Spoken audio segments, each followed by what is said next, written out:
mula 200 million pesos, umabot ng 3 billion pesos ang salin ni Romualdez sa loob lamang ng 3 taon. Sabi po ni Davao Acting Mayor Sebastian Duterte, hamon pa ni Mayor Basti Duterte kay PBBM, imbestigahan ang salin ni Speaker Romualdez. Sagot naman ni House of Representatives spokesperson Atty. Princess Abante kay Davao City Acting Mayor Basti Duterte, kaipokrituhan. Naimbag ni Aldaw Quinao aming kakabsat. Magandang araw po sa inyong lahat and welcome back to my channel. Hinamon ni Basti Duterte si President Bongbong Marcos na imbestigahan ang salin ni House Speaker Martin Romualdez. So ang gusto niya mangyari, isa publiko ni Speaker Romualdez ang kanyang salin upang malaman kung totoo yung kanyang ibinibintang na mula 200 million pesos, umabot na ng 3 billion ang salin ni Romualdez sa loob lamang daw ng 3 taon. Tinawag naman ni House of Representatives spokesperson Atty. Princess Abante na baseless and fabricated ang mga tirada ni Basti Duterte kay House Speaker Ferdinand Martin Romualdez. Sabi pa niya, hypocrisy of the highest order. House spokesperson dares Basti Duterte to release salin and stop smearing others. Willing naman kayang ilabas ni Basti Duterte ang kanyang salin. At nag-file na si House Speaker Martin Romualdez ng kanyang salin. Balita sa Inquirer, Speaker's salin filed, open for review, unlike those of the Dutertes. Sabi yan ni spokesperson Atty. Princess Abante. The statement of assets, liabilities, and net worth o yung pong salin of House Speaker Martin Romualdez has been filed and is available for scrutiny, unlike that of the Dutertes. House of Representatives spokesperson Princess Abante said. Abante said that acting Davao City Mayor Sebastian Basti Duterte's call for the review of Romualdez's salin comes out as ironic because the Dutertes are supposedly known for being secretive about this document. This, Abante said, makes Duterte's tirade a mere smear campaign against the Speaker. Mayor Sebastian Duterte's latest tirade is another baseless attempt to smear Speaker Ferdinand Martin G. Romualdez. The figures he cites are nothing but absurd fabrications. Proof once again of the Duterte's penchant for fake news. What makes this even more ironic is that the Dutertes are known for keeping their own salins a closely guarded secret, refusing to make them public despite years in power. Now, they dare lecture others about transparency? That is hypocrisy of the highest order. If the Dutertes believe in transparency, Abante dared the members of the family in government to reveal their salins instead of coming up with issues to allegedly cover up their tracks. So ayan, Basti Duterte, nag-file na si House Speaker Romualdez ng kanyang salin. At ito po ay open to the public. Pwede kayong mag-request ng kopya at inyong ma-review. Totoo kaya na 3 billion ang nakasulat sa salin ni House Speaker Martin Romualdez? O ngayon nag-file na si Romualdez ng kanyang salin, it is now your turn, Basti Duterte. Mag-file ka na rin ng salin mo at magkumpara kayo ni Romualdez para malaman ng publiko kung ano ang mga itinatago ninyong yaman at kung ano ang nakadeclare sa inyong mga salin. Kumasa si House Speaker. Ikaw, Basti, kakasa ka ba? So bago maghamon ng labasan ng salin, siguraduhin mo na handa ka ring ipakita sa publiko ang salin mo. Kung hindi, tama nga si Princess Abante na ito ay isang kaipokrituhan lamang.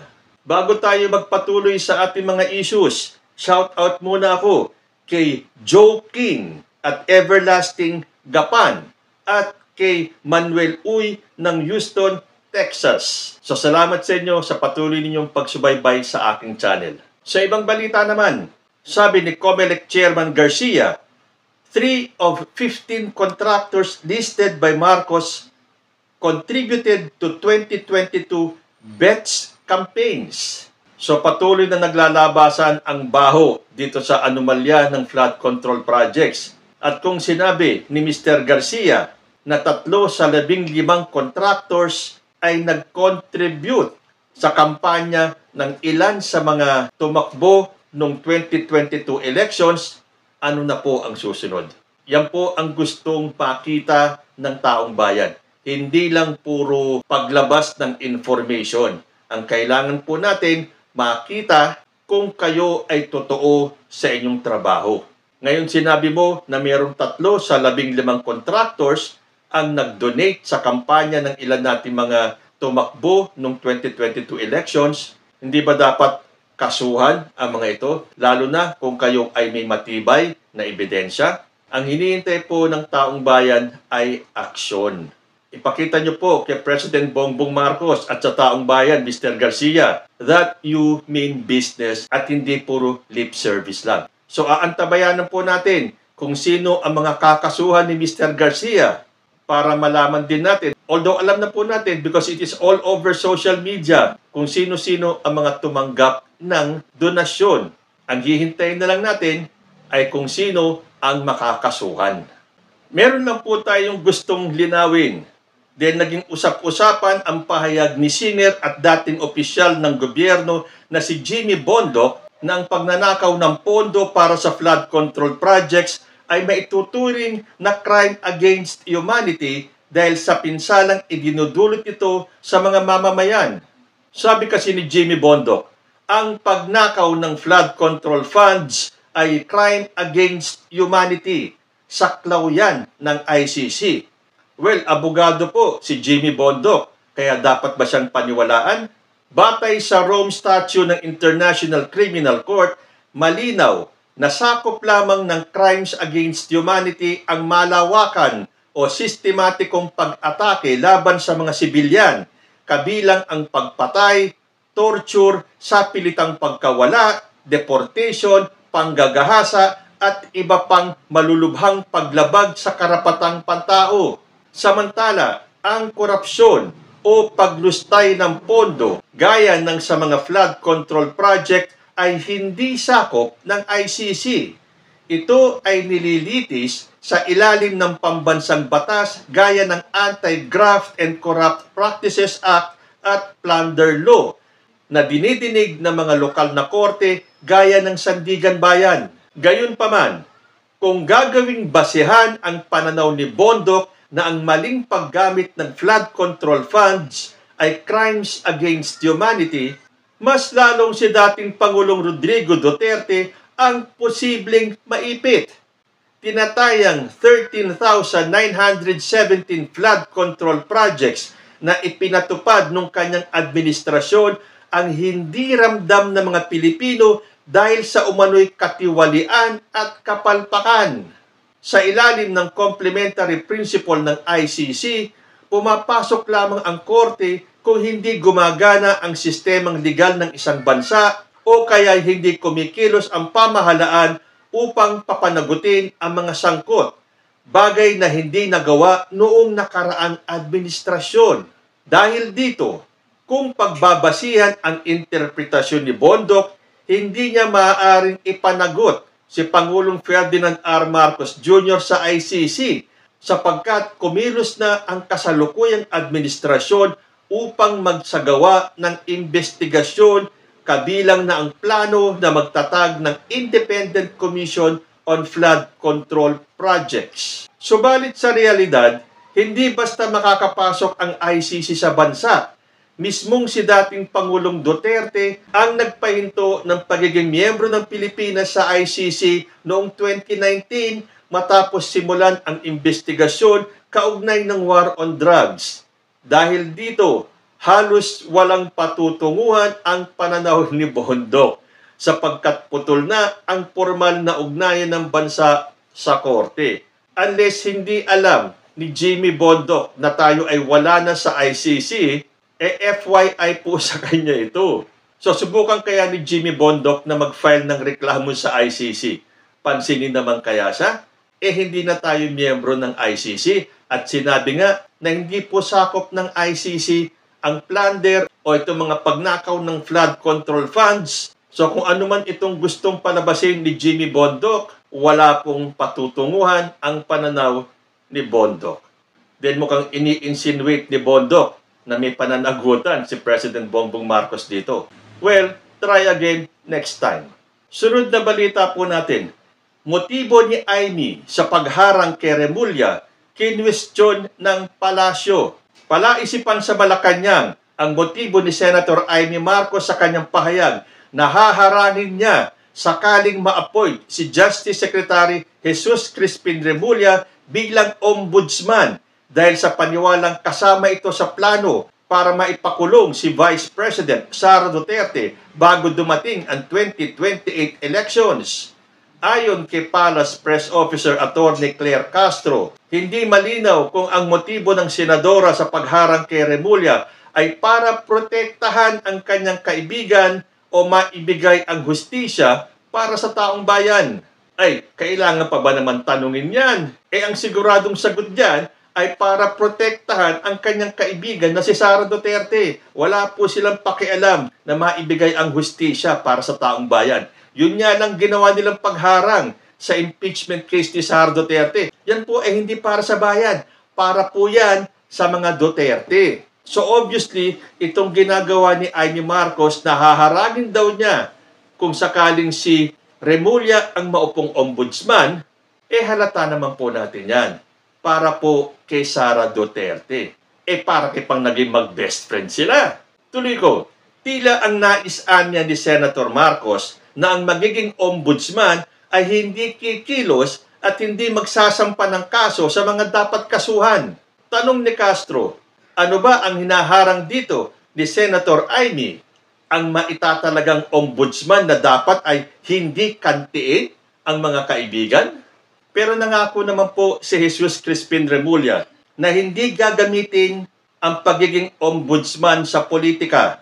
Nangako si Department of Justice Secretary Jesus Crispin Boying Remulla na hindi siya mamumulitika kung sakaling ipagkaloob sa kanya ang posisyon na ombudsman. Ayon sa kanya ay hindi dapat gamiting sandata ang pagiging ombudsman para habulin ang mga hindi nila kasundo sa politika. So bakit parang takot na takot si Amy Marcos kung sakaling si Remulla ang maitalagang ombudsman? Amy naman, hindi ka na ba nahiya sa ginagawa mo? Talagang pagtatakpan mo kung ano man ang nagawang katiwalian ng best friend mo? Bakit ayaw ninyong malaman ng taong bayan kung ano ba talaga ang nasa likod ng mga anomalyang yan? Yung mga ibinibintang kay Sara Duterte. Nagtagumpay na kayo na mai-archive ang impeachment case ni Sara Duterte. Ngayon naman pati sa ombudsman. At paano ka makakasigurado na ang mauupong ombudsman ay hindi hahabulin si Sara Duterte? Lalo na kung malakas ang ebidensya para siya ay kasuhan.